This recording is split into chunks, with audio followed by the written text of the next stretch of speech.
Okay.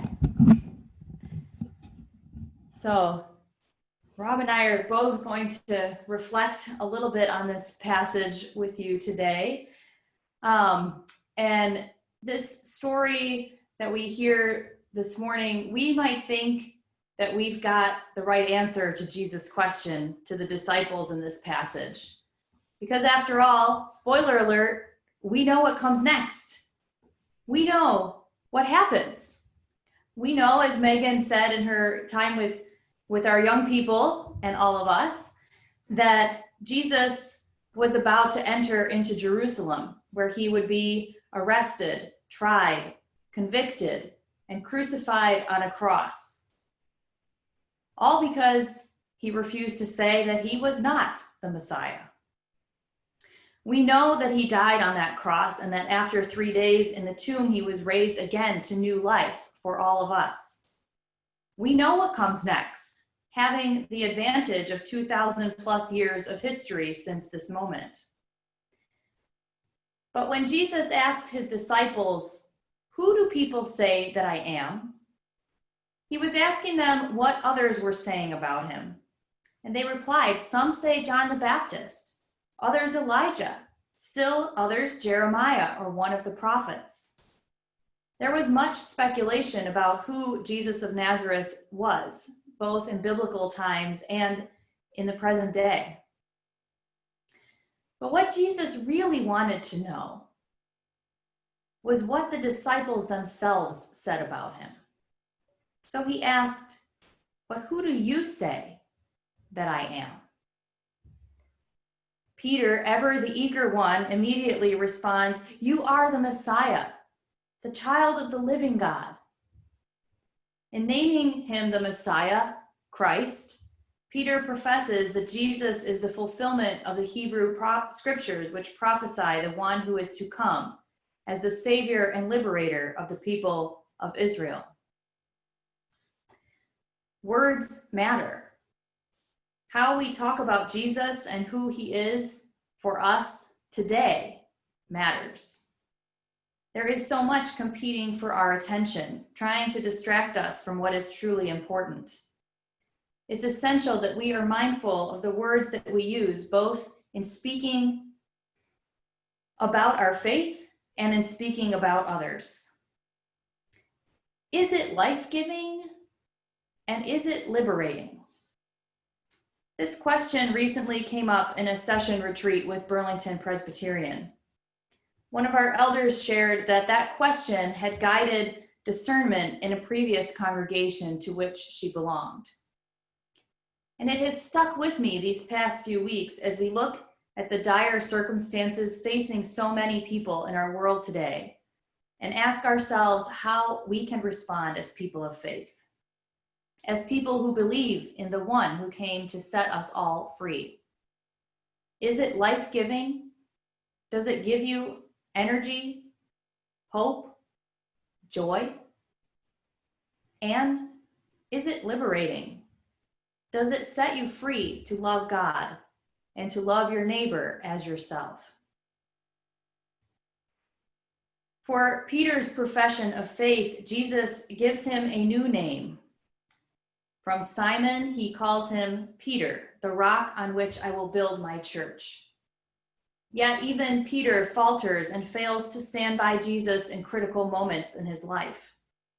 In the verses that follow the reading we just heard this morning, Jesus begins to teach the disciples about his coming suffering and death, prompting Peter to object that this must never happen to him.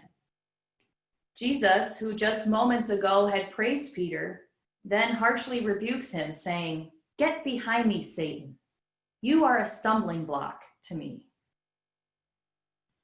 From a rock-solid foundation to a stumbling block in only a few short verses, Peter's head must have been spinning.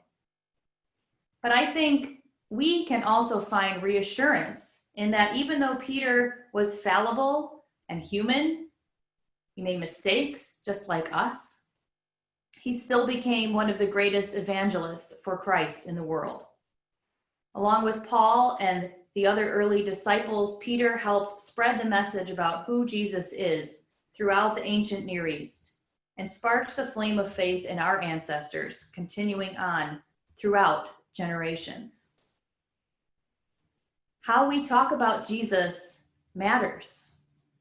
As J. Herbert Nelson asked the church a couple of years ago, what difference is Jesus making in your life? That's a good question for us to ponder today. What difference is Jesus making in your life? And how can you share that testimony with others? What is life-giving and liberating for you about Jesus? Each of us may answer that question differently, whether it's for ourselves as individuals or in our congregations. But it helps guide us in discerning what is truly essential about our faith and about our lives as disciples. So this week, I invite you to sit with those questions and think about how you would answer Jesus' question, who do you say that I am? And maybe you can share your thoughts with your church, with your pastor through email, a Facebook group, a phone call, or in small groups that may be meeting online. How can that help to set us and others free to live as God's beloved community?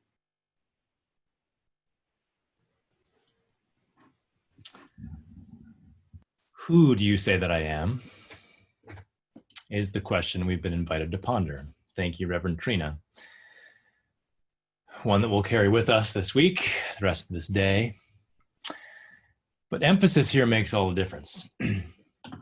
Who do you say that I am? Who do you say implies interaction, conversation, an exchange, an explanation, a description, an apology, a testimony. Jesus is not only inviting those who would follow to come up with an answer, a confession about his identity, but by the very nature of this question, he's assuming that others will be asking them about who he is. In other words, their actions matter. The way they live their lives matter because others are paying attention. Others will be asking, why are you following that renegade rabbi? Why are you dropping your fishing net down by the lakeshore, picking up your metaphorical cross and following that random radical teacher healer from no-name Nazareth? And who is this one who's captivating your attention, your focus, your love? Who do you say? As we ponder it for ourselves, I wonder if it's a bit of a litmus test, this text. Are people in your life asking you about this renegade rabbi? Are people asking you why you go to church? Why you log into Zoom on a perfectly beautiful Sunday morning where you could be sleeping in, walking a dog, gardening, or binging on Netflix? If they are, take heart. If they aren't, perhaps take heed. And perhaps ponder, is your witness, is our witness public enough? Does our faith life, our walk, our relationship to Christ come across to others? That relationship that spans such differences, but does it shine like the light of the world or taste like the salt of the earth? Or is it a bit more hidden under a bushel? And before I go down too far that road of introspection and possible self-judgment here, let's listen more deeply to what Jesus is saying about saying. I believe at the end of the story, he says, "Go forth now, shout it out loud and proud to everyone you meet that I am the Messiah, hold nothing back." I do not believe that is what you beautiful children and youth from Clinton narrated for us. In fact, I think you lifted up the very last line. Jesus swore the disciples to secrecy. He made them promise that they would tell no one that he was the Messiah. Hold up. Sworn to secrecy. This verse always trips me up. Promise to say nothing, tell no one. Is this the same teacher, healer, liberator who had just probed his followers to share who they were saying Jesus is? And now he's saying, don't say anything. Hush up, keep quiet, keep it on the down low who I am. The very source of freedom, perhaps. Don't tell anyone.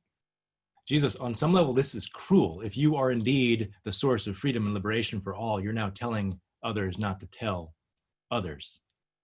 Something seems amiss. We've recently heard a lot about the danger of saying nothing. in our world right now. The truth that silences violence in the face of the sin of white supremacy and systemic racism, and the associated injustice that silencing intentionally or unintentionally can bring out. One example from this past week is how pioneers in our past, like Charlotta Bass, are so frequently sidelined and forgotten. Bass, who was truly the first African-American woman to run for vice president in this country way back, I did not know this, in 1952, on a fiercely anti-racist platform for the Progressive Party.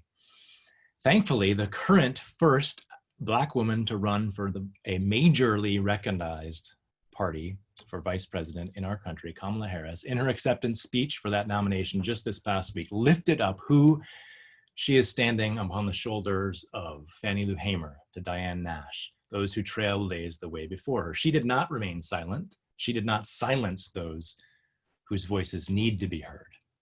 So again, Jesus, why are you apparently silencing the voice of freedom and liberation in this text?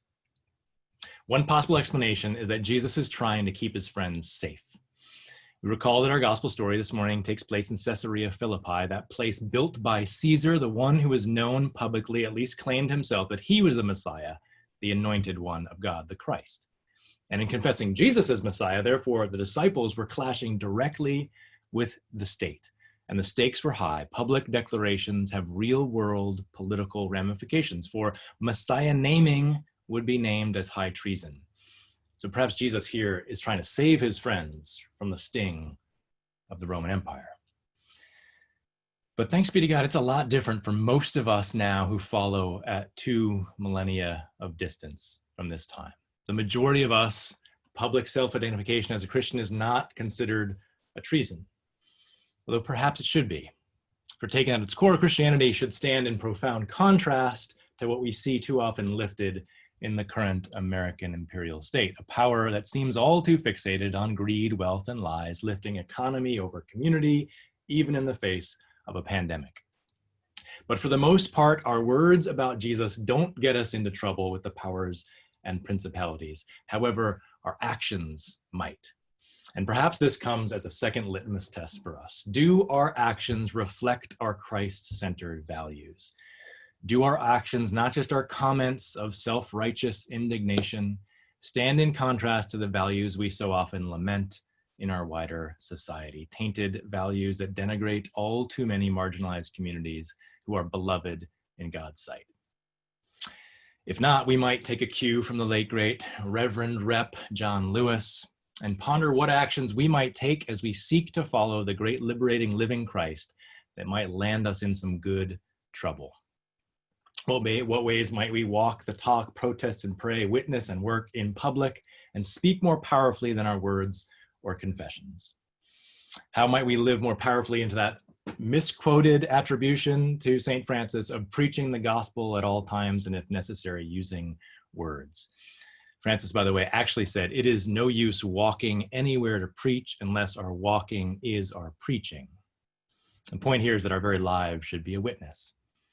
And perhaps this means staying quiet with our words, as per Jesus' enjoinder, but living loud in our walk.